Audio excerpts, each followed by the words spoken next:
Question है हमारा प्रश्नावली 12.1 का क्वेश्चन नंबर 8 है।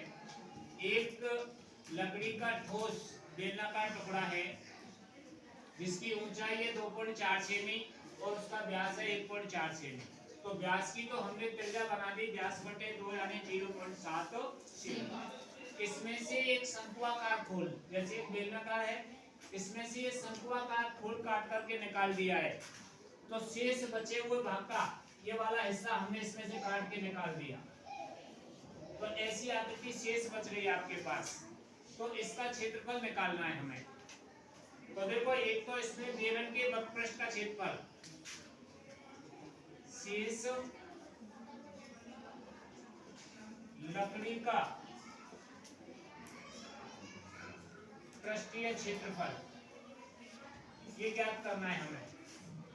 तो देखो, बेलन के वक्रपृष्ठ का क्षेत्रफल, ये दोनों हिस्सा शेष बचे हुए हैं हमारे पास।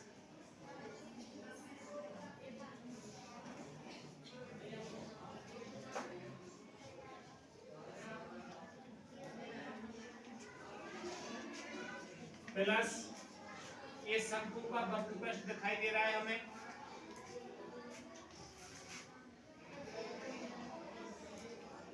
शंकु के वक्रपृष्ठ का क्षेत्रफल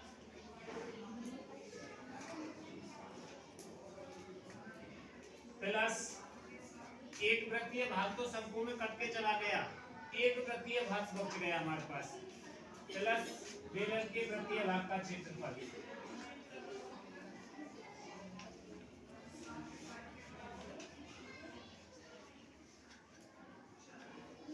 तीन चीज दिखाई दे रही है हमें।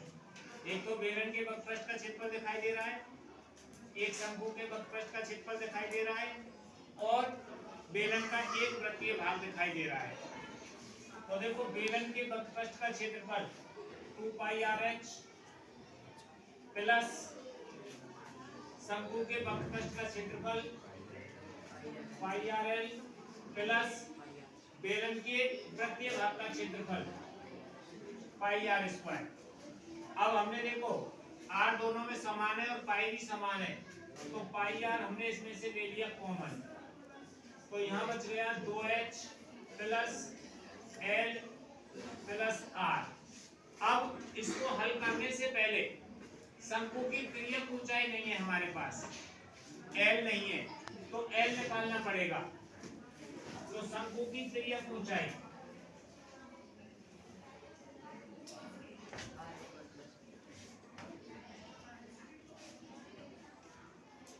l बराबर r² प्लस h² का अंडर रूट।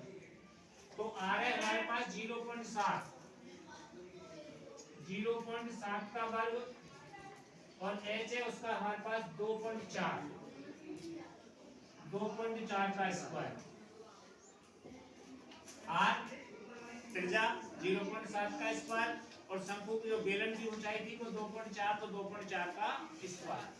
7 का जब हमने स्क्वायर किया तो 0.4949, और 24 × 24 5.76।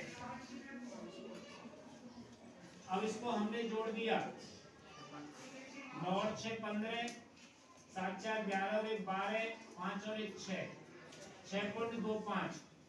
जब इसका वर्गमूल निकाला तो 2.5 सेमी, ये तिर्यक ऊंचाई आ गई।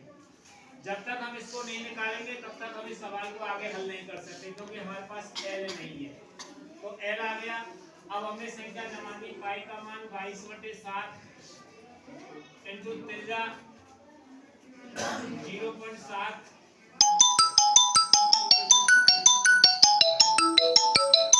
2। अब देखो, ये शंकु की बेलन की ऊंचाई 2.4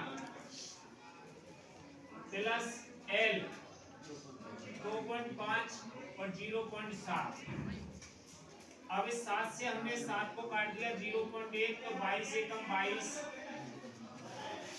अब 24 दूनी 48, तो 4.8, और 25 और 7 32, 3.2।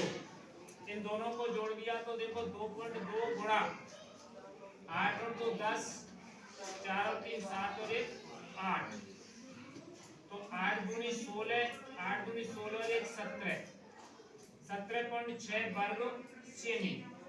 निकटतम में पूछा है, अतः निकटतम में हो जाएगा ये 18 वर्ग सेमी निकटतम में, क्योंकि पॉइंट के बाद 5 से बड़ी संख्या आ गई तो अगली संख्या को एक संख्या बढ़ा देंगे।